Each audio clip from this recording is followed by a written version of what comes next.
اچھا علی بھائی، آپ کے علم میں ہے کہ دنیا میں کتنے مذاہب ہیں؟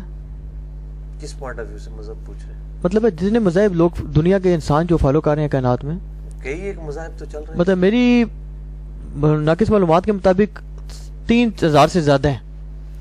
تو یہ سوال رچرڈ ڈاکنز جو دیریوں کا دنیا میں سربراہ ہے انٹرنیشنل لیول پہ، آپ جانتے ہیں، آپ نے اس کی کتاب بھی شاید پڑھی ہے، وہ اپنے مقلدین کو اس نے ایک بات کی کہ تم یہ جو مذہب پسند لوگ ہیں نا، جو تھیسٹس ہیں، ان کی یہ بات کا نا برا مناؤ کہ تمہیں کہتے ہیں تم منکر خدا ہو، تم ان کو کہو تم بھی منکر خدا ہو. کیسے جی؟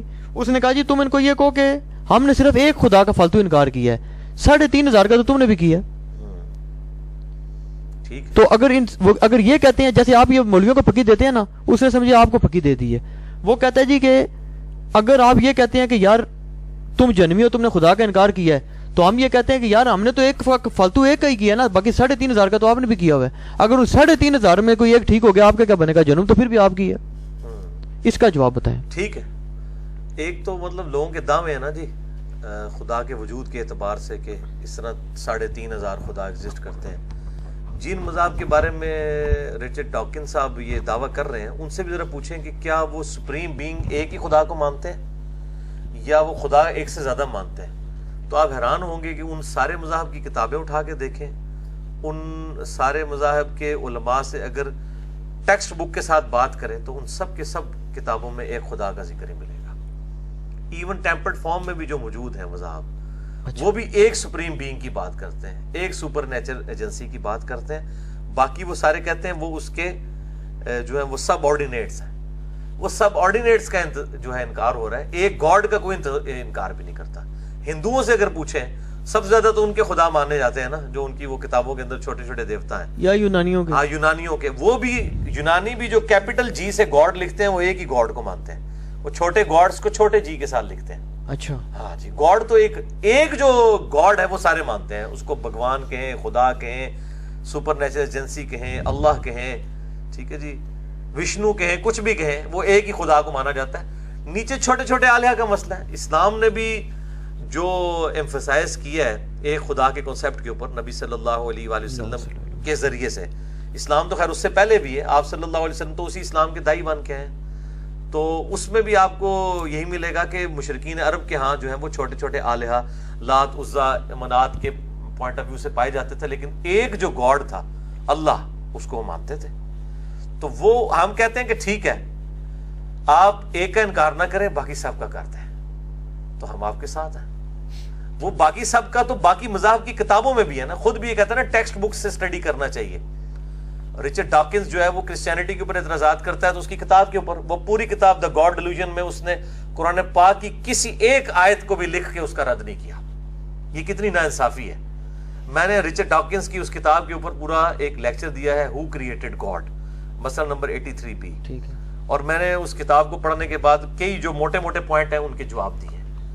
تو اس میں نے یہ بھی بات کی ہے کہ قرآن پاک کی کوئی آیات لکھ کے رد کرو نا. باقی کرسچینٹی کی اگر کتابوں کی تم بات کرتے ہو تو وہ اکثر تو تعلیمات اس کی ٹیمپر ہو چکی ہوئی ہیں، اور اس کے اندر جو صحیح تعلیمات ہیں ان کو تم کم از کم پھر مانو، کم از کم کامن ٹرم کے طور پہ باقی ریلیجن کے.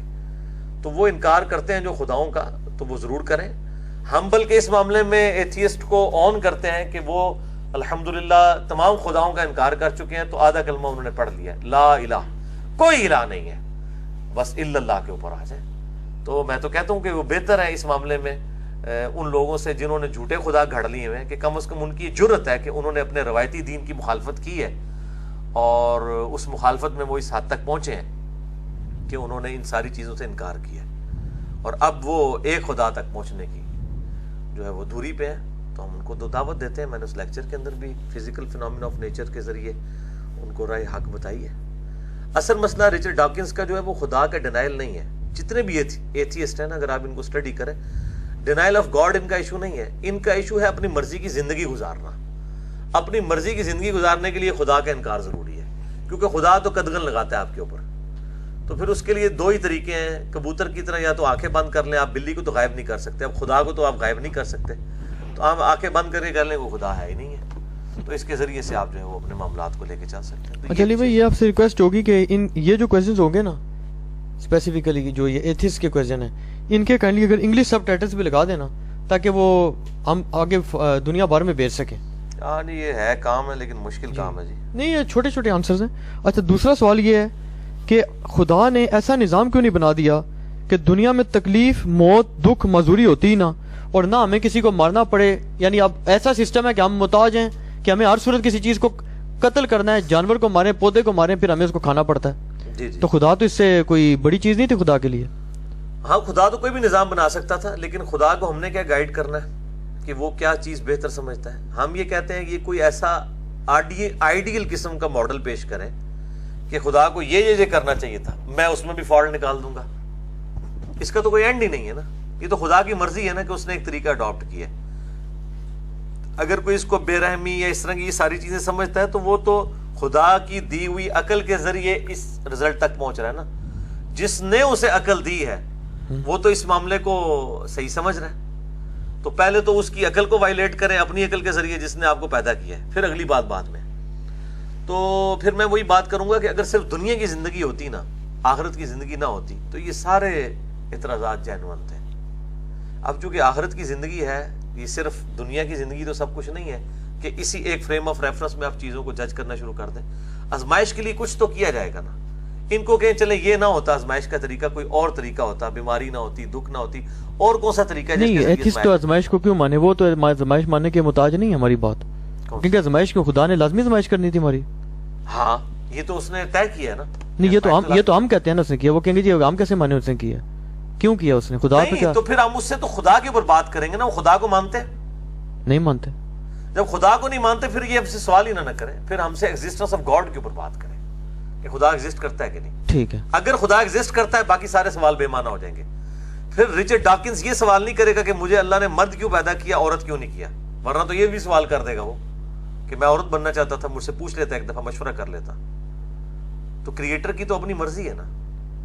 جب کریٹر کے اوپر آپ بات کریں گے, اس کی ول کے اوپر بات کریں گے, تو پہلے ایگزسٹنس کو ماننا ہوگا. اگر آپ ونس کریٹر کی ایگزسٹنس کو مانتے ہیں تو جس طرح آپ کو حق حاصل ہے نا کہ آپ اپنی مرضی کر سکتے ہیں اپنے فریم آف ریفرنس کے اندر, تو گاڈ کو بھی حاصل ہے. اس پہ تو اللہ تعالیٰ نے سیدھی سیدھی قدغن لگا دی ہے, لا یسأل عما یفعل وهم یسألون. اللہ کو کوئی نہیں پوچھ سکتا اس نے یہ کام کیوں کیا, اس کے مخالفین کو پوچھا جائے گا کہ انہوں نے یہ کام کیوں کیا. اچھا یہ قرآن میں کلیئر جی, یہ سورۃ الانبیاء میں اس پہ تو اللہ تعالیٰ نے بالکل بین کر دیا نا. کیوں کیا ہے یہ تو خدا سے پوچھ کے ہی بتا سکتے ہیں نا, اور وہ اس دنیا کی زندگی میں نہیں, ورنہ تو آزمائش ہی ختم ہو جائے گی نا. اچھا تو وہ ایگزسٹنس آف گاڈ پہ بات کریں, یہ نہ کریں کہ خدا نے یہ کیوں کیا. اچھا خدا کو نہیں مانتے جو خدا کے کاموں پہ اعتراضات کر رہے ہیں. اگر خدا کو خدا مان لیں اعتراضات تو خود ختم ہو جائیں گے. علی بھائی اس میں تھوڑا سا اور بتاؤں آپ کو کہ مجھے اتفاق ہوا ہے تھوڑا پچھلے دنوں دیکھنے کا, یہ جو انٹرنیشنل قسم کے جو ڈیبیٹس ہیں نا, بڑی بڑی انٹرنیشنل یونیورسٹیز میں ہوتی ہیں. ہمارے یہاں تو آپ کو پتہ ہے مناظرے کا کنسیپٹ ہے کہ گندی زبان اور نہیں, وہاں تو جھگڑے, وہاں تو بہت بڑی بڑی کیمبرج اور ہارورڈ اور اس لیول کی یونیورسٹیز میں ہوتی ہیں, اور وہاں پی ایچ ڈی پروفیسرز ہوتے ہیں اور ہزاروں کے حساب سے لوگ بیٹھے ہوتے ہیں. ہمارے اس فیلڈ میں جو سب سے بڑے اسکالر ہیں ڈاکٹر شبیر علی ہیں, بلکہ میں چاہوں گا کہ آپ اس کو انگلش میں کر دیں, بلکہ وہ تو اردو بھی سمجھ لیں گے, ان کو ہم انشاءاللہ بھیجیں گے. تو اس میں لیکن جو ایتھس کے جو سب سے بڑے اسپیشلسٹ ہیں نا, وہ ہیں پروفیسر ڈاکٹر ولیم کریگ لین. آپ ان کو جانتے ہیں غالباً. جی میں جانتا ہوں. تو لیکن وہ اسلام پر جو اعتراضات انہوں نے کیے ہیں نا, وہ یہ کہتے ہیں کہ میرا اسلام میں بڑی دلچسپی ہے اور میں ڈاکٹر شبیر علی کی قابلیت سے بھی بڑا متاثر ہوں. مجھے جس بندے نے کچھ تنگ کیا ہے تھوڑا علمی طور پہ تو وہ یہی ہے, وہ بڑے متاثر ہیں. لیکن وہ کہتے ہیں جی کہ میں اسلام پہ یہ اعتراضات نہیں کروں گا جیسے وہ ڈیوڈ ووڈ کرتے آگے, اس کا بھی ایک اعتراض میں کروں گا, یا اور جو خبیث قسم کے لوگ ہیں جو گندی باتیں کرتے ہیں اور اسلام پہ اٹیک, پروفٹ صلی اللہ علیہ وسلم کی پرسنالٹی پہ اٹیک کرتے ہیں. وہ کہتا ہے جی میرا کنسیپٹ یہ ہے کہ مجھے مسلمان یہ بات نہیں سمجھا پا رہے کہ خدا کا جو تصور ہے نا یہ آل لیونگ کا کنسیپٹ ہے. وہ کہتا ہے جی کہ اسلام کا جو گاڈ ہے نا, یہ اب ڈاکٹر ولیم کریگ لین کے مطابق وہ کہتے ہیں وہ انکنڈیشنل لو نہیں کرتا. پھر انہوں نے قرآن کی آیات پڑھی, انہوں نے کہا قرآن میں اللہ جگہ جگہ کہتا ہے اللہ ان سے محبت نہیں کرتا, اللہ ان سے محبت نہیں کرتا, اللہ ان سے محبت نہیں کرتا. وہ کہتے ہیں اسلام میں آپ کو ہر چیز ارن کرنی پڑتی ہے, اور وہ کہتے ہیں اللہ کی رحمت ارن نہیں کی جا سکتی. اچھا یہ جو انہوں نے ڈاکٹرائن گھڑی ہے کہ اللہ کی رحمت جو ہے وہ ارن نہیں کی جا سکتی اور گاڈ آل لونگ ہے, یہ اس کی کیا دلیل ہے؟ یہ وہ اپنی عیسائیت سے لیتے ہیں نا, عیسائیت سے لیتے ہیں نا. تو ہم عیسائیت یہ دعویٰ کر رہی ہے, اسلام کچھ اور دعویٰ کر رہا ہے. اب اس کو پریکٹیکلی چیک کر لیتے ہیں. پریکٹیکلی تو چیک کیا جا سکتا ہے نا دنیاوی مثالوں کے ذریعے. اگر گاڈ آل لونگ ہے تو وہ ایسی عورت کو کیوں موت دیتا ہے جس کے 4-5 چھوٹے چھوٹے بچے ہوتے ہیں؟ اس کو کوئی ترس نہیں آتا اس عورت کے اوپر کے, اس کے بچوں کے اوپر. اور کئی گھر کے کمانے والے ایک ہوتے ہیں وہ مر جاتے ہیں, پیچھے سے لوگ بھیک مانگتے رہتے ہیں. چھوٹے بچوں کو دیکھ کے ہمیں بھی ترس آتا ہے. یہ تو پریکٹیکلی ہو رہا ہے نا. اگر ان کی آل لونگ گاڈ کو مان لیں وہ تو ہمیں کوئی نہیں نظر آ رہا, پریکٹیکلی تو نہیں نظر آ رہا. یہ تو غیر مسلم ان کے اوپر اعتراضات, جو ڈینائل آف گاڈ کرنے والے ایتھیسٹ ہیں, وہ پھر اعتراض ان کے اوپر کر دیں گے کہ آل لونگ تو ہمیں نظر ہی کوئی نہیں آ رہا. نہیں, انہوں نے کی ہیں, ان کی ڈیبیٹس ہیں, صحیح کر رہے ہیں نا. ہاں, اسلام کسی آل لونگ گاڈ کو نہیں مانتا. اسلام کہتا ہے کہ جی جو سورۃ الحجر کے اندر آیا ہے, نبی عبادی انی انا الغفور الرحیم, میرے بندوں کو یہ خبر دے دو کہ بے شک میں بہت بخشنے والا مہربان ہوں, اور یہ بھی خبر دے دو کہ بے شک میرا عذاب بھی جو ہے وہ دردناک ہے. اسلام میں دونوں رخ ہیں. اللہ تعالیٰ جو ہے وہ بخشنے والا مہربان بھی ہے اور گرفت فرمانے والا بھی ہے, اور یہی پریکٹیکلی ہمیں نظر بھی آ رہا ہے دنیاوی زندگی کے اندر. اچھا, دنیا کی زندگی میں تو ہم چیک کر ہی سکتے ہیں نا. آخرت تو دیکھنے والی بات میں بات ہے نا. عالم الغیب وہ تو ایک غیب کے عالم سے تعلق رکھنے والی چیز ہے نا. دنیا میں تو ہمیں نظر آ رہا ہے کہ آل لونگ گاڈ والا تو کنسیپٹ بالکل غلط ہے. ایسا تو کوئی نہیں ہے. کتنی عورتیں ہیں جن کے خاوند بڑے ظالم ہوتے ہیں, ان کو مارتے ہیں, پیٹتے ہیں. تو وہ اگر آل لونگ تھا تو اس عورت کا کیا قصور تھا؟ اس میں ایسے ہی گزر رہی ہے. تو اللہ تعالیٰ لو کرتا ہے, اس میں کوئی شک نہیں ہے, لیکن اللہ تعالیٰ آزماتا بھی ہے. پھر اللہ تعالیٰ کے احساسات بھی اس طرح کے نہیں ہیں جس طرح ہمارے ہوتے ہیں. اور یہ ماں کے ساتھ جو تشبیہ دی جاتی ہے, میں تو اس چیز کو غلط سمجھتا ہوں. وہ ہے بھی, روایت بھی چلی ہے کہ 70 ماؤں سے زیادہ محبت کرنے والا ہے. یہ تو نہیں ہے, بالکل کوئی روایت ثابت نہیں اس طرح کی. ہاں, اللہ تعالیٰ اپنے انہی بندوں سے محبت کرتا ہے جو اللہ کی طرف رجوع لانے والے ہیں, جو اللہ کے باغی ہیں, نافرمان ہیں. اللہ تعالیٰ ان سے نفرت فرماتا ہے. آل لونگ والا تو کوئی کنسیپٹ نہیں ہے. اور یہ آپ دیکھ لیں, یہ دنیا کی زندگی میں بھی اللہ تعالیٰ نے, یہ خود بھی مانتے ہیں کہ خدا کی تخلیق کا شاہکار ہے انسان, مانتے ہیں نا. قرآن تو کہتا ہے لقد خلقنا الانسان فی احسن تقویم. تو یہ لوگ بھی مانتے ہیں کہ انسان اشرف المخلوقات ہے, سب کچھ ہے. تو انسان کی جو نیچر ہے وہ خود بیسیکلی اللہ تبارک و تعالیٰ کی جو صفات ہیں ان کا ظہور اس ذریعے سے ہوا ہے کہ اللہ تعالیٰ نے جو انسان کو پیدا کیا اس کے اندر بھی آپ دیکھ لیں, انسان بھی آل لونگ تو نہیں ہے. انسان کے ساتھ جو زیادتی کرتا ہے وہ کہتا ہے مجھے بدلہ ملنا چاہیے, اور جو انسان کے ساتھ نیکی کرتا ہے انسان اسے پیار کرتا ہے.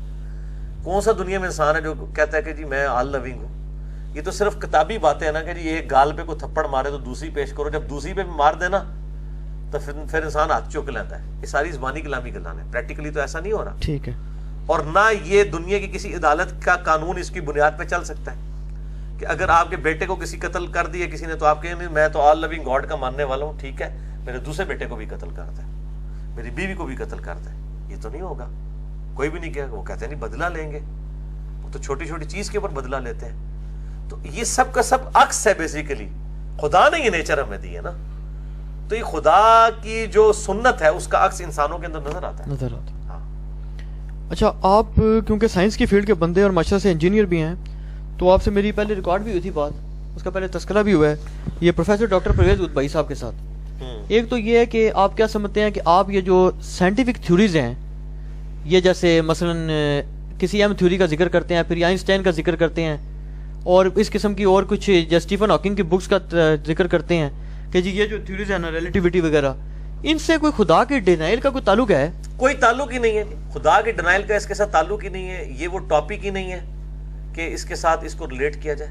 نہیں, یہ پھر فزسسٹ جو بہت بڑے بڑے فزسسٹ ہیں جیسے اسٹیفن ہاکنگ ہے, یہ ڈاکٹر ادبائی وغیرہ, ان لوگوں کے بارے میں جو بات کی جاتی ہے, جو اسٹیفن ہاکنگ کا تو چلو اعلانیہ ہی ہے کہ وہ خدا کو نہیں مانتا, تو اب نہیں مانتا نا, پہلے تو بعض لوگ کہتے ہیں جو تھیوریٹیکل فزکس ہے اس کی بعد میں جا کے انسان جو ہے خدا کی ذات کے بارے میں ڈاؤٹ فل ہو جاتا ہے. وہ تھیوری کے اوپر چل رہا ہوتا ہے نا. ہم کہتے ہیں اپلائیڈ فزکس کے اوپر آئیں, تھیوریٹیکل فزکس پہ نہ آئیں, اپلائیڈ فزکس کے اوپر آئیں. جو فزیکل فینومینا آف نیچر اس ٹائم ہمیں نظر آ رہے ہیں, اچھا ٹھیک ہے نا جی, ان کے اوپر آپ آئیں اور اس کے اوپر آگے بات کریں. تھیوریٹیکل فزکس کے اوپر کیا بات کرتے ہیں, پریکٹیکلی ہمیں جب چیزیں نظر آ رہی ہیں. دوسری بات یہ ہے کہ جو تھیوریٹیکل فزکس ہے بیسیکلی جو فزیکل فینومینا آف نیچر ہے انہی کی میتھمیٹیکل ماڈلز بنائے گئے ہیں نا. تو تھیوریٹیکل باتیں عام بندوں کو تو فارمولے بھی نہیں سمجھ آئیں گے. شروڈنگر ویو ایکویشن کیا ہے, 4 آرڈر ڈیفرنشیل ایکویشن کیا ہے, اور اسی طریقے سے سومرفیلڈ کی تھیوری کیا ہے, ردرفورڈ کا ماڈل کیا ہے, عام بندوں کو تو اس طرح چیز سمجھ نہیں آئے گی. لیکن عام آدمی کے سامنے جو فزیکل فینومینا آف نیچر سامنے نظر آ رہے ہیں اس میں تو انسان کی کسپرسی ہمیں نظر آ رہی ہے. ہم سارے دنیا کے انٹلیکچوئلس کو دعوت دیتے ہیں کہ اگر یہ سب کی سب چیزیں فزیکل فینومینا آف نیچر کے اوپر چل رہی ہیں اور یہ دعویٰ کرتے ہیں کہ ان ساری کی ساری چیزوں کو ہم جو ہے وہ اپنے دستے قدرت میں لا بھی سکتے ہیں فزیکل فینومینا آف نیچرز کو یوز کر کے, تو ہم یہ کہتے ہیں کہ یہ ایک